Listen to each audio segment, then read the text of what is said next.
Agua para la vida y por la vida. 16ª jornada de la investigación. 1 al 6 de octubre de 2012. Tunja, Duitama, Sogamoso y Chiquinquirá.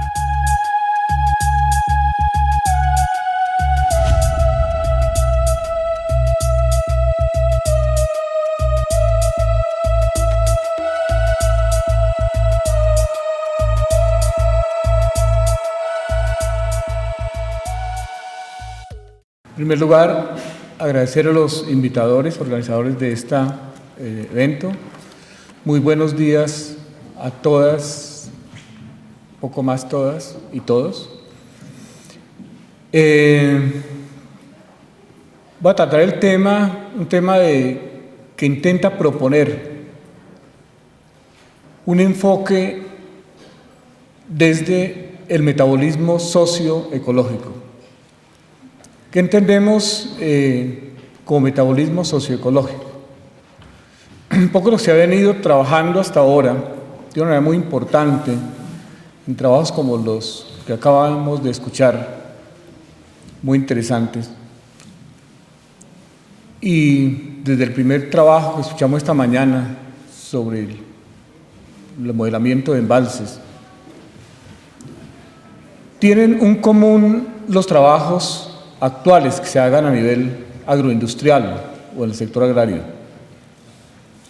y es la necesidad de trabajar bajo varias situaciones cada vez más críticas. La más aguda de ellas es la variabilidad climática generada por el cambio climático. Y desde esa situación tenemos que ubicar las realidades del presente en nuestras regiones, de cómo entenderíamos nosotros mejor la naturaleza, cómo debemos entender mejor la naturaleza, su metabolismo sustentable de los ecosistemas, y adecuar los trabajos y las iniciativas que se hagan en estas áreas a ese metabolismo natural. A eso le llamamos entonces metabolismo socioecológico. ¿Cuáles son los ajustes?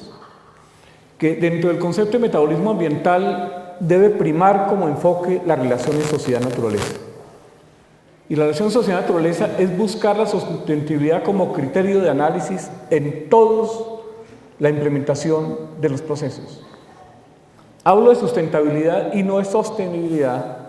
Es una discusión internacional, porque entiendo que el concepto de sostenible está más ligado al concepto de crecimiento económico, productividad, sostenido desde fuera de los sistemas, y la sustentabilidad la entiendo como propia de los sistemas, una sustentabilidad que nace desde dentro de los sistemas agrarios, ecológicos, sociales.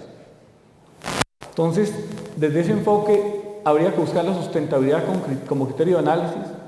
La naturaleza es la base material de la sociedad. O sea, sin naturaleza no puede haber sociedad. Puede haber naturaleza sin sociedad, pero no sociedad sin naturaleza. Ese es un punto importante. Las sociedades humanas son afectadas por las dinámicas, ciclos y pulsos de la naturaleza.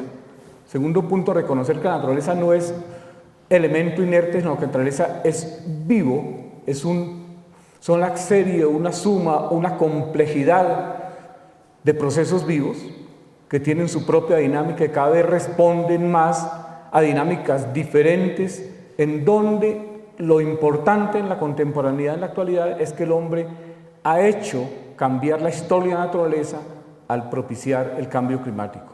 Entonces eso lleva a que la naturaleza intente adaptarse hoy a esos procesos de calentamiento global, obviamente con respuestas no siempre amigables en relación con la naturaleza. Tercero, la naturaleza lo que existe y se reproduce independientemente de la actividad humana. Eso es la naturaleza, pero hoy impactada por la actividad humana.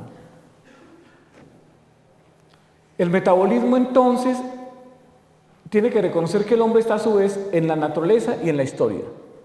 Y entonces aquí entra un punto que invito a la investigación desde la agronomía. ¿Cuál es? Que la implementación de cualquier proceso agroindustrial tiene que partir de cómo era la zona anteriormente.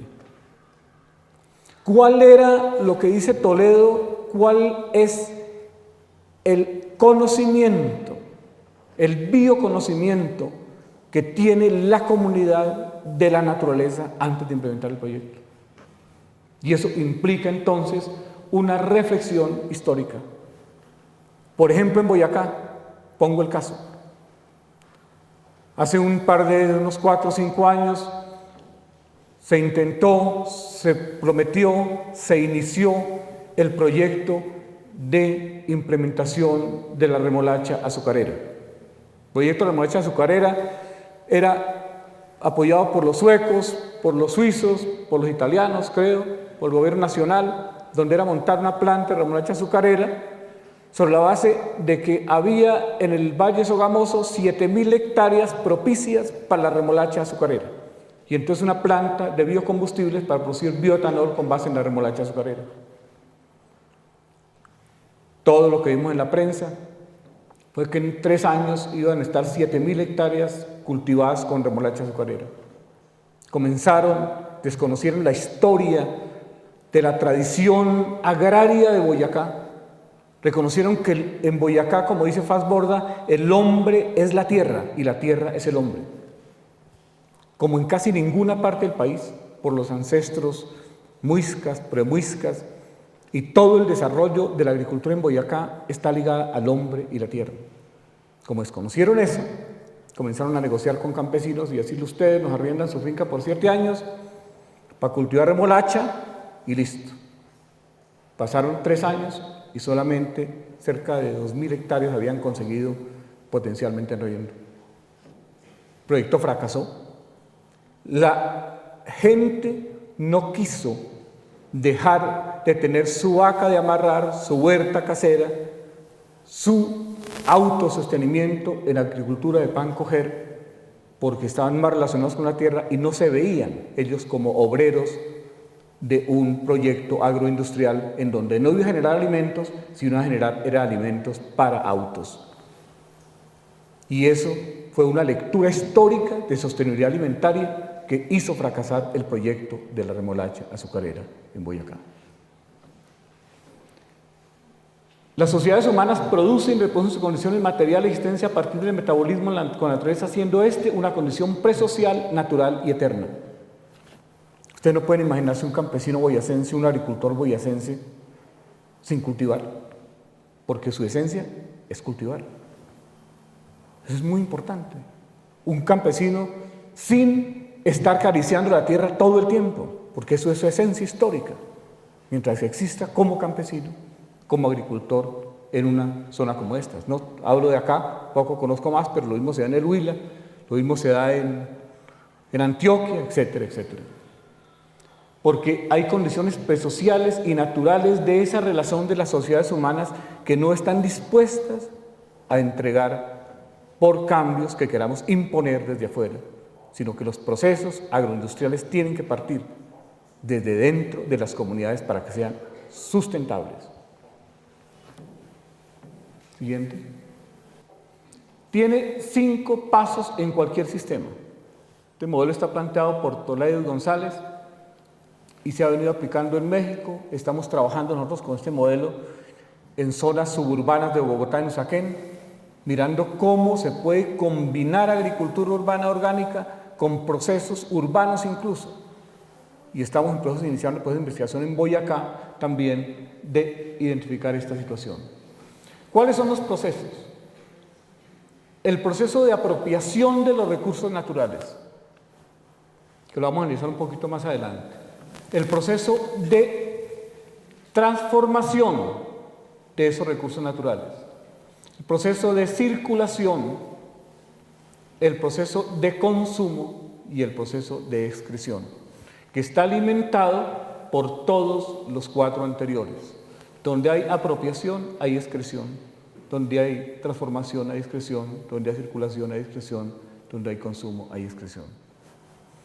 Y la dinámica de estos y los resultados hacia la naturaleza desde la sociedad, que son los residuos y la extracción de materias primas, es lo que va a definir la sustentabilidad o no de un sistema agrario.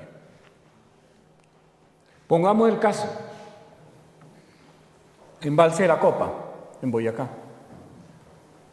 Estuvimos visitando con los estudiantes de posgrado en Sogamoso hace 15 días el Embalse de la Copa, que es el que alimenta, entre otras cosas, el río Chicamocha para sostener los cultivos en la cuenca alta del río Chicamocha, todo el valle de Sogamoso. ¿Qué hay aquí? Que hay una apropiación de los recursos hídricos sin planificación y los páramos que sustentan la productividad agraria del páramo de Siachoque están en un proceso intensísimo de deforestación. De tal manera que la apropiación desde el principio no está garantizando la sustentabilidad del agua. Y como no garantiza la sustentabilidad del agua, y no solamente la sustentabilidad, sino la oferta y la demanda de acuerdo a los diversos ciclos hidrológicos, porque no estudió ese metabolismo, entonces tenemos que obviamente cuando se presentó el fenómeno de la Niña aquí en Boyacá, 2010-2011, al estar descuidados todos los páramos en donde sale el agua que posteriormente va a ser apropiada, simplemente el agua se fue por escorrentía, rápidamente colmó el vaso del embalse y tuvieron que descargar el embalse y generar las inundaciones hacia abajo. No hubo una administración de ese metabolismo ambiental en la apropiación del recurso, no lo hay. En el proceso de transformación de esa agua, ¿qué pasa con el agua de la Copa? El agua de la Copa se une con el agua del río Chulo posterior a la población de Tuta, con el río Tuta que baja, se une y el agua continúa y luego entra en un proceso de transformación en las térmicas de Paipa. Las térmicas de Paipa, para que ustedes tengan idea, lo investigamos cuando yo estuve docente en Uniboyacá y también lo trabajamos en el posgrado de Sogamoso. En época de estiaje, en la transformación del agua como energía para calentar, que es calentada por el o se evapora, hasta el 50% del caudal del río Chicamocha en épocas de estiaje.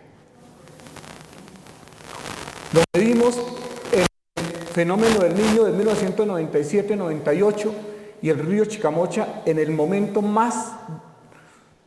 de más estrés llevaba 4 metros cúbicos por segundo arriba de las térmicas y abajo la térmica salía con 2 metros cúbicos por segundo.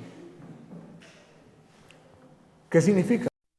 Solamente, con investigación también, que en el proceso de consumo, el agua que consumía Paipa era solamente como el 40% de la que captaba. Porque en el proceso de distribución y consumo se estaba perdiendo alrededor del 40 al 50%, por escapes, por situaciones mal manejadas de distribución, y por, obviamente, daños en las tuberías caseras del municipio. Sin embargo, había una situación particular, y es que cuando a Paipa le entraban en su momento 25 litros por segundo, le salían a la planta de tratamiento que se diseñó para tratar las aguas de Paipa, le salían 40 litros por segundo. Entonces el agua estaba aumentando. ¿Qué pasó? No estudiaron para hacer el diseño de la planta de tratamiento, de dónde salía, qué agua iba a botar el municipio, y estaba botando, entraban 25 litros al sistema y salían 40. Y lo diseñaron la planta de tratamiento con 25 litros. Y la planta de tratamiento es estratégica, la ubicación y el tratamiento, porque aguas abajo de Paipa está todo el distrito de riego más importante para alimentar la agroindustria. Claro, no reconocieron que las comunidades de Paipa utilizaban aguas freáticas que posteriormente inyectaban al alcantarillado. Y no está regulado eso. Entonces de ahí salían los sobredimensión de la evacuación. En el proceso de excreción, obviamente, existen situaciones complejas.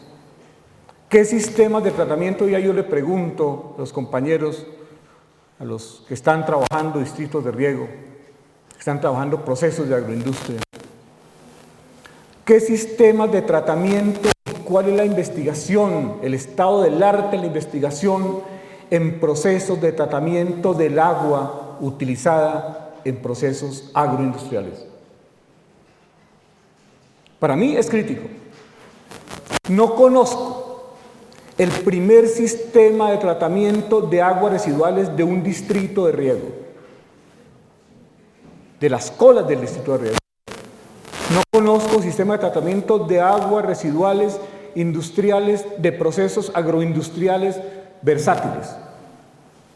Conozco en el Cesar los procesos de la palma africana y los procesos de fabricación de los aceites, de las plantas de palma africana y todo esto, y las aguas residuales están contaminando de una forma absolutamente dramática con DBO los cuerpos de agua receptores, sin tratamiento versátil.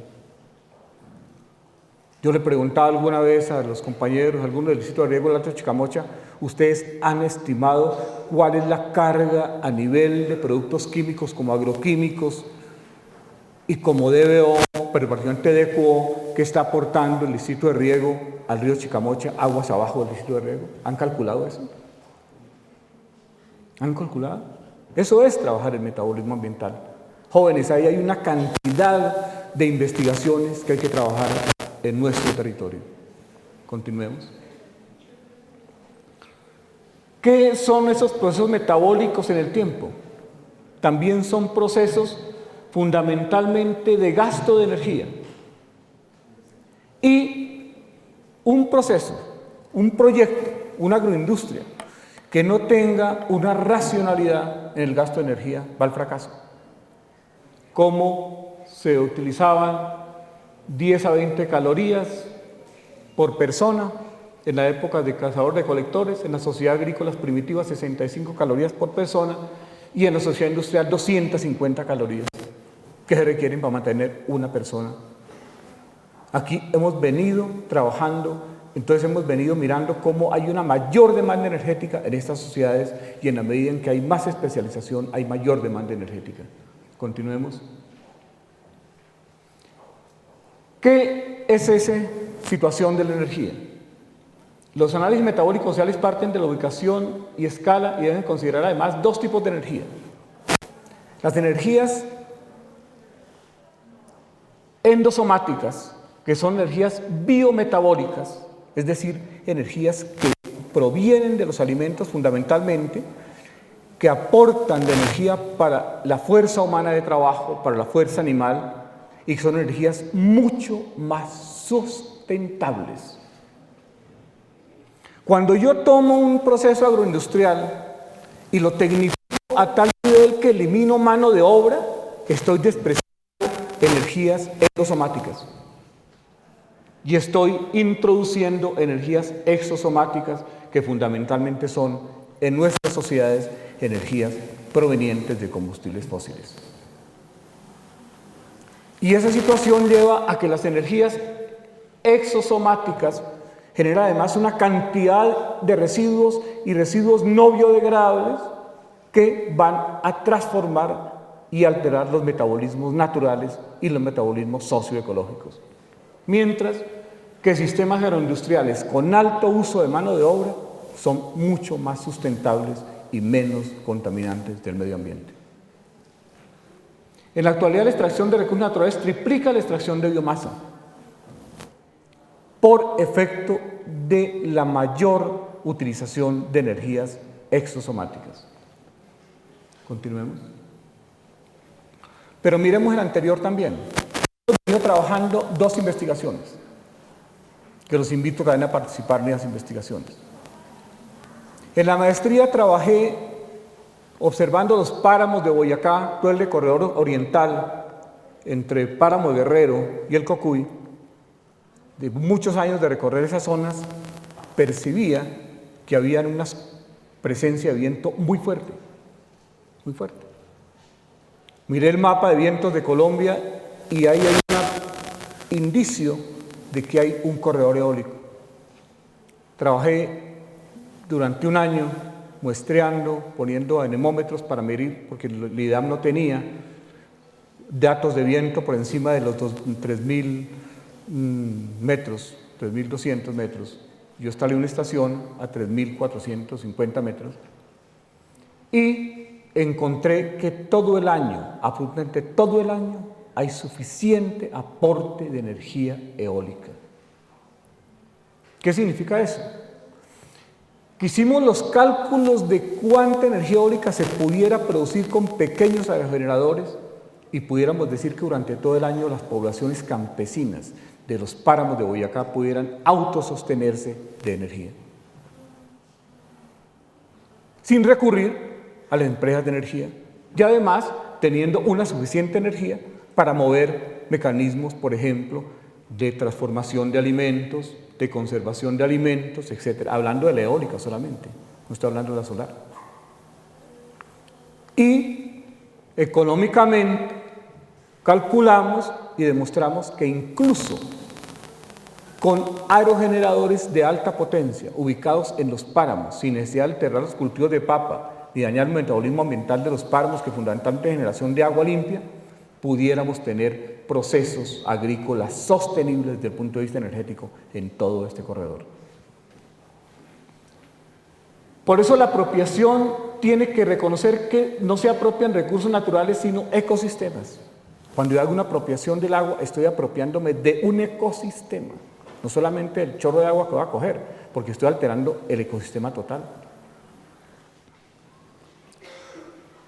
Por ejemplo, las térmicas. Transforma un ecosistema lótico con un ecosistema léntico, que genera un espejo de agua mucho mayor y en épocas de estiaje una mayor evaporación y obviamente un mayor deterioro o mejor dilapidación del recurso hídrico.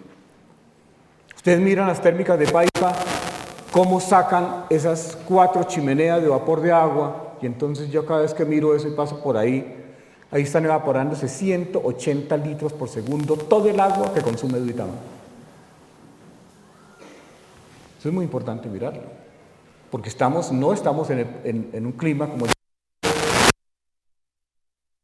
una precipitación de 900 a 1000 milímetros, que nos caracteriza en todo este altiplano como un bosque seco montano alto, desde el punto de vista de Holdridge, desde el punto de vista de zona climática.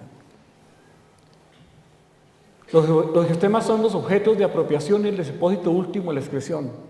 Y la creación de ecosistemas y el territorio es clave para cualquier investigación agroindustrial. Entonces, el tiempo porque no vamos a apropiar un conocimiento válido en términos de la aplicación. Reconocer paisajes y unidades ambientales y caracterizarlas para poder mantener esos paisajes que no se han construido porque sí, sino que han sido construidos con base en unos procesos evolutivos, de transformación, de adaptación, de estrategias adaptativas de la naturaleza.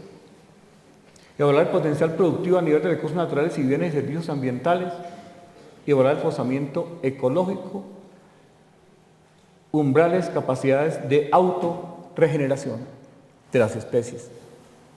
Estábamos hace poco, también la semana antepasada, visitando la cuenca del río Las Ceibas, en el Huila.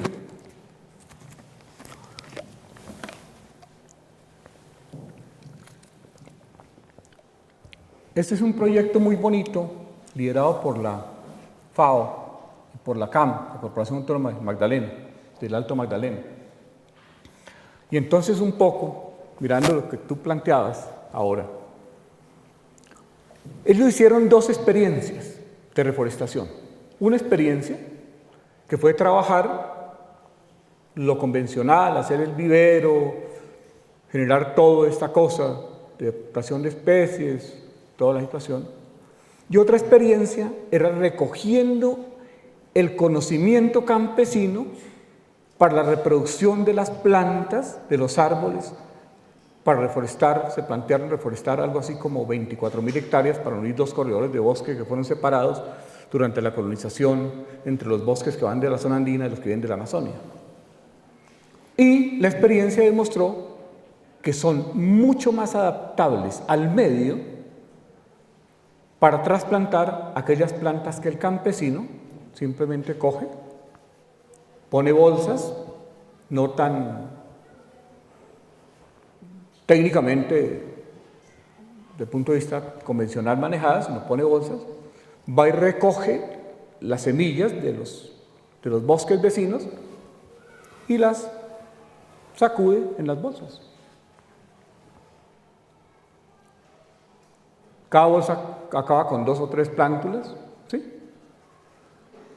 Las trasplanta ahí en el vivero, las lleva ahí al bosque o a la zona de recuperación de potreros en bosques, y nos mostraban parcelas con árboles de 7 metros de altura.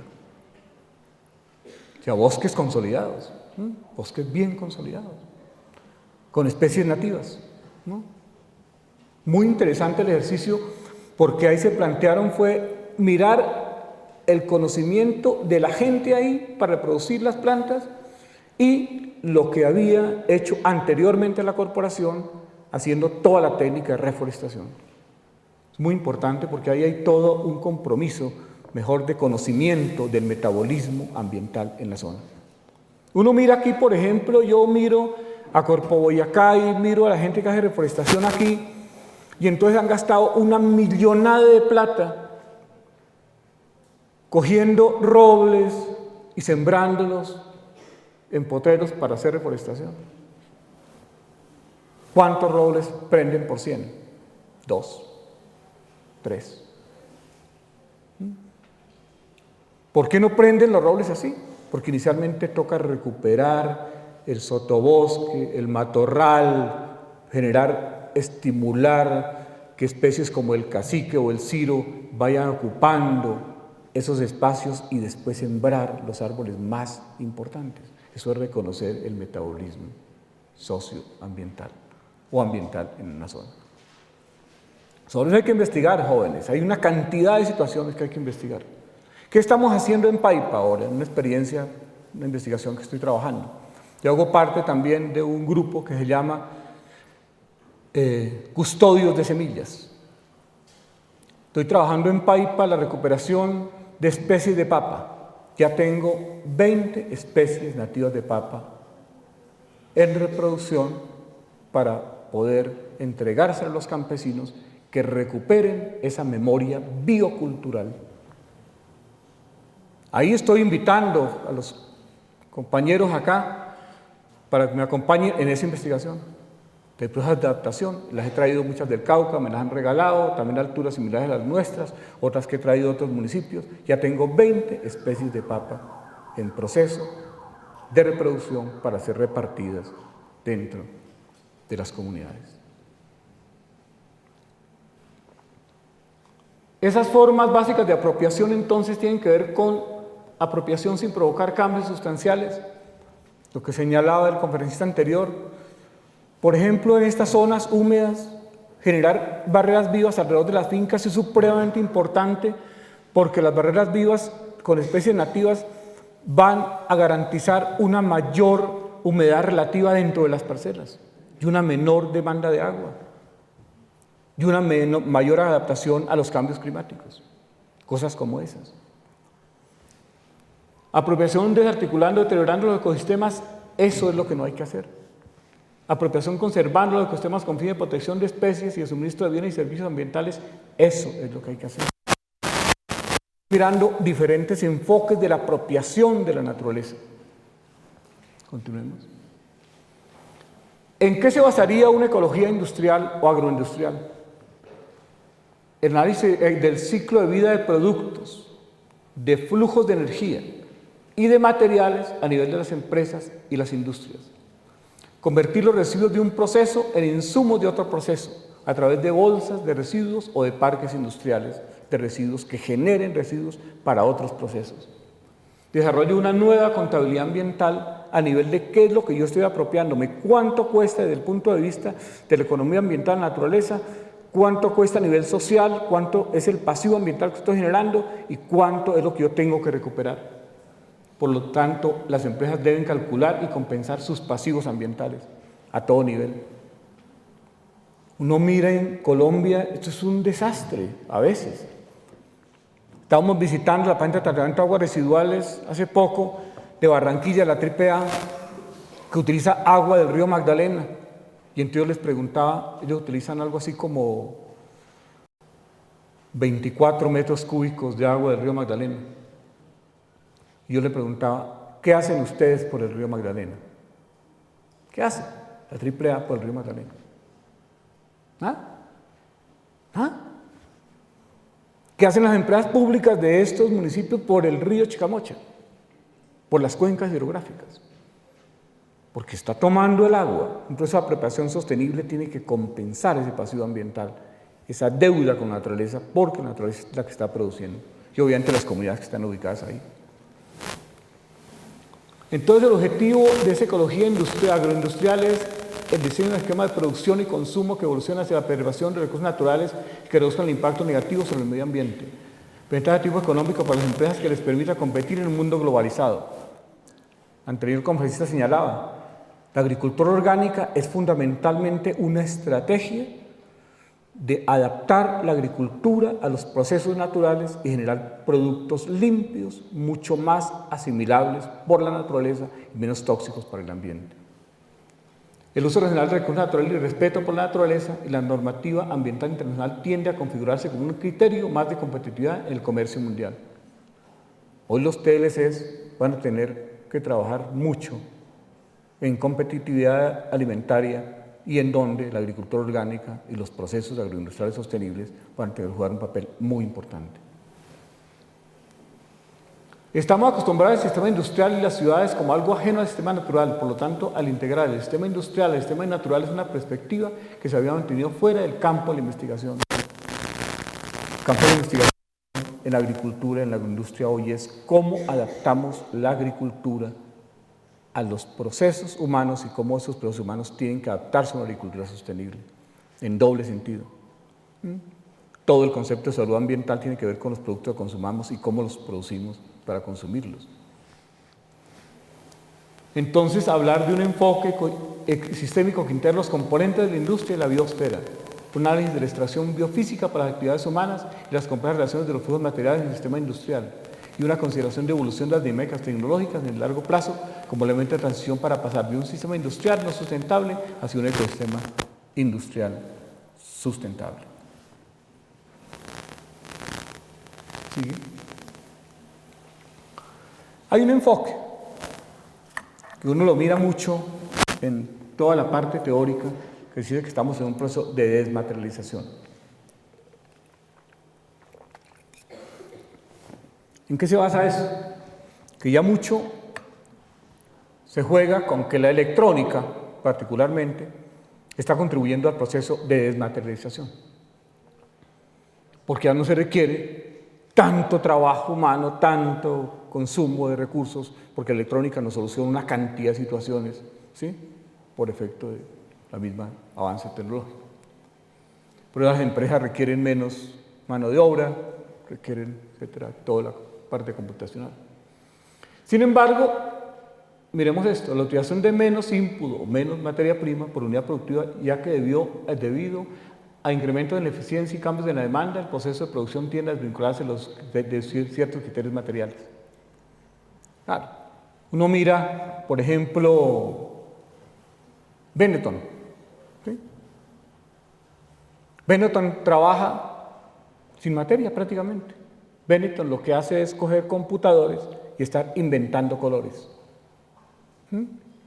Y vende un color, entonces, color de Benetton, listo. Vende el color para una empresa de ropa y como viene sintetizado a través de computadores por Benetton que está descubriendo colores, entonces tienes técnicos en una sala descubriendo colores en el espectro de colores. ¿Sí? No utiliza materia prima, utiliza solamente el color, que es intangible de alguna forma.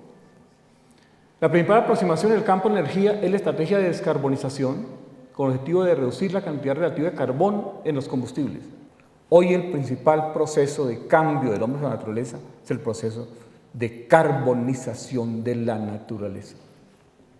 Es decir, de generar gases de efecto invernadero, fundamentalmente CO2, que es sacar el carbono de debajo de la Tierra para que ocupe un espacio sobre la superficie de la Tierra o en la atmósfera. Y eso es lo que genera, obviamente, el efecto radiactivo por mayor acumulación de rayos infrarrojos en las capas de CO2 y mayor calentamiento global.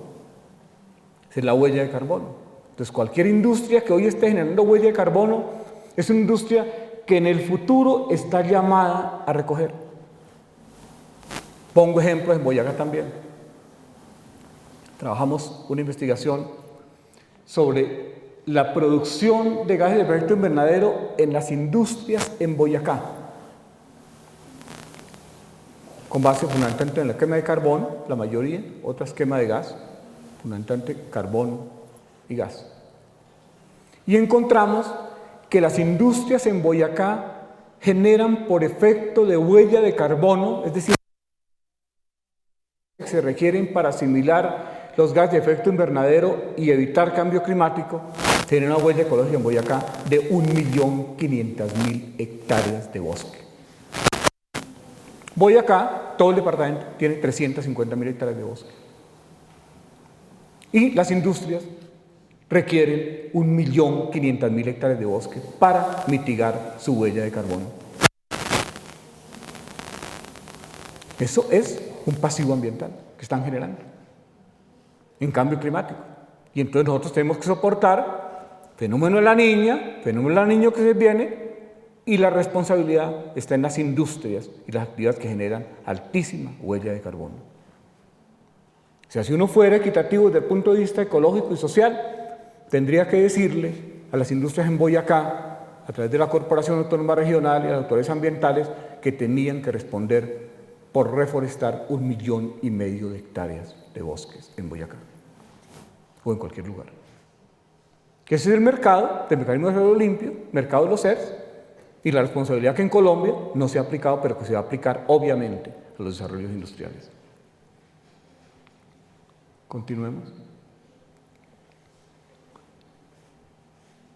El balance de materiales, que hay que hacerlo siempre, y nos preguntamos entonces aquí, ¿qué sucede en los sistemas industriales? En primer lugar, se trata de ciclos abiertos, generalmente no se reciclan los nutrientes, existe el reciclaje de residuos, pero a una escala muy limitada. Este sistema inicia sus procesos con materiales de muy alta calidad que extrae de la tierra y posteriormente los regresa en forma degradada. No mantiene en forma idéntica y estable reservas de nutrientes y los recursos provienen de fuentes externas.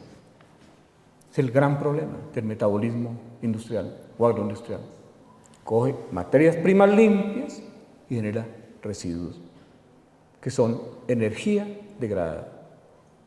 Obviamente alguien tendrá que poner esa energía necesaria para la descontaminación, los propios ecosistemas o sistemas de tratamiento aguas abajo para poder volverse a utilizar. Aquí hay una diferencia entre biosfera y tecnosfera.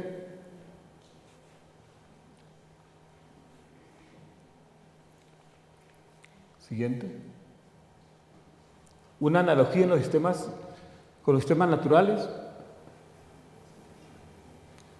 Los ecosistemas, algunos organismos utilizan luz solar, agua y minerales para crear, mientras otros consumen los primeros vivos, todo el ciclo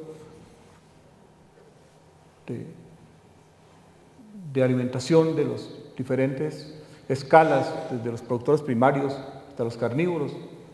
Similarmente, en el ecosistema industrial, cada proceso y red de procesos puede ser visto como una parte dependiente e interrelacionada dentro de un todo. La lógica entre ecosistema industrial y ecosistema biológico no es perfecta, pero mucho podría ganarse si el sistema industrial imitara las mejores características de la energía biológica. Entonces, es muy importante cómo nos adecuaríamos nosotros a los sistemas. Y aquí viene un concepto final que quería plantear.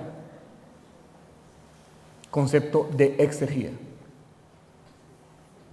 Ustedes han escuchado o estudiado en sus materias el concepto de exergía. ¿Sí? ¿Alguien? Concepto de exergía, esto es muy importante en Europa, compañero, concepto de exergía. Porque el concepto de exergía, que es la porción de energía que puede ser transformada en trabajo mecánico, la parte restante sin utilidad práctica recibe el nombre de energía o entropía. ¿Qué significa? Que cuando yo utilizo una cantidad de energía, solamente aquella que realmente me produce un trabajo es la exergía. Pongo el caso, de nuevo vuelvo con las térmicas. Cuando yo tomo una tonelada de carbono que tiene determinada cantidad de BTUs, según me dicen las tablas, y una energía que puedo utilizar, en el caso de las térmicas solamente se aprovecha el 30% en el mejor de los casos. Depende de la eficiencia del sistema. Cuando yo tomo la energía de la gasolina, solamente cuando meto el galón con una cantidad de BTUs que me van a generar energía, solamente puedo utilizar el 33% de esa energía. El resto es entropía. El resto sale como residuos. Si de una tonelada de carbón, el 67% sale como residuos. Y solamente el 33% es energía, es decir, exergía o energía que puede generar un trabajo. Cuando el proceso es supremamente eficiente. Cuando no, la exergía se reduce mucho más. Entonces, muy importante mirar porque la exergía determina de forma cuantitativa el valor termodinámico de cualquier recurso y permite analizar rigurosamente el desempeño de los recursos en las actividades de la sociedad, estableciendo pautas para su ahorro y uso eficiente. Tendríamos que generar entonces una estrategia de investigación en las empresas, en las industrias, en las actividades, sobre cuál es realmente la exergía de los procesos que utilizan y cuál es realmente la entropía que están generando. Y entropía es contaminación, entropía es desorden, entropía está asociado a energía degradada. Hay todo un panorama de investigación que hay que comenzar a trabajarlo en esta zona del Valle Sogamoso, desde la universidad. Porque ¿hacia dónde tienden las economías? Venimos de una economía gris, de alta emisión de residuos, emisión atmosférica, vertimiento líquido, residuos sólidos. Pasamos a una economía marrón, en la práctica la aplicación del concepto de producción más limpia, sistemas actuales, producción con productos y servicios, todo ese tipo de cosas. Y vamos hacia una economía verde, que es contribuir a la reducción de la dependencia del carbono y a la degradación de los ecosistemas. Es el norte. Entonces lo que acabó de votar, lo único que aprobó Naciones Unidas en los 20 años de Río de Janeiro, en Brasil.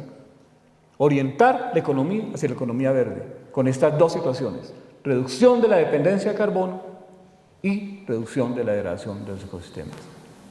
Obviamente, todo esto es entonces adecuarse al metabolismo ecológico desde la sociedad, es decir, generar procesos de metabolismo socioecológico.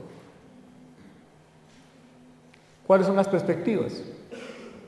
La ecología industrial busca modificaciones donde las interrelaciones de flujos y flujos evolucionen paulatinamente hacia ciclos que consideren la escasez de energía y recursos y posteriormente se incorpore el reciclaje de materiales operando en algo parecido a un esquema abierto solo a la entrada de energía. Servicios ambientales como mercancías. Hoy estamos hablando de servicios ambientales.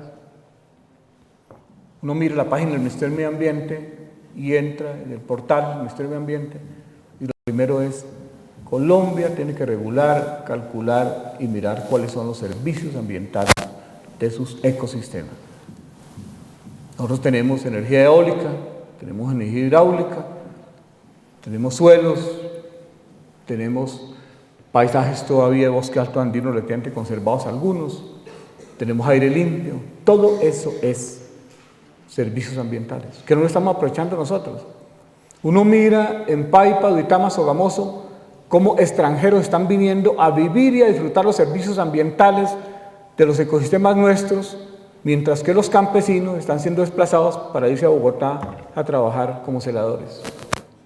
Es el punto, ¿sí? Es el punto. Lo que nosotros tenemos desde investigadores locales, comenzar a trabajar para que el campesino disfrute y las generaciones futuras, ustedes y sus hijos, disfruten los servicios ambientales de nuestros ecosistemas, de nuestro ambiente. Sigamos. Bueno, quería un vedito chiquitico, como una despedida, o mejor un saludo.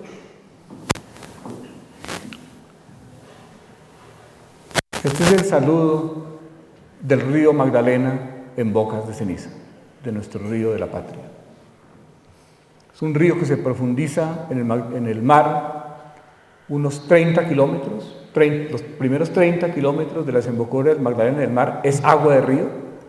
Entonces los pescadores de río, en esta desembocadura del río Magdalena en Bocas de Ceniza, se ubican sobre estas piedras, lanzan cometas y pescan peces de río dentro del mar entre comillas, porque es río, todo esto es río, los peces de río con cometa.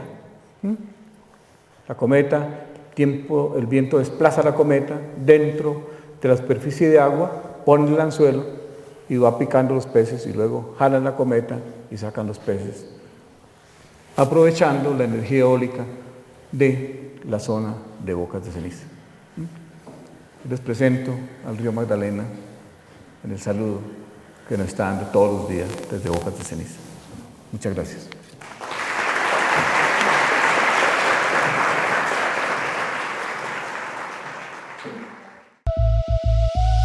Agua para la vida y por la vida. 16ª jornada de la investigación. 1 al 6 de octubre de 2012. Tunja, Duitama, Sogamoso y Chiquinquirá.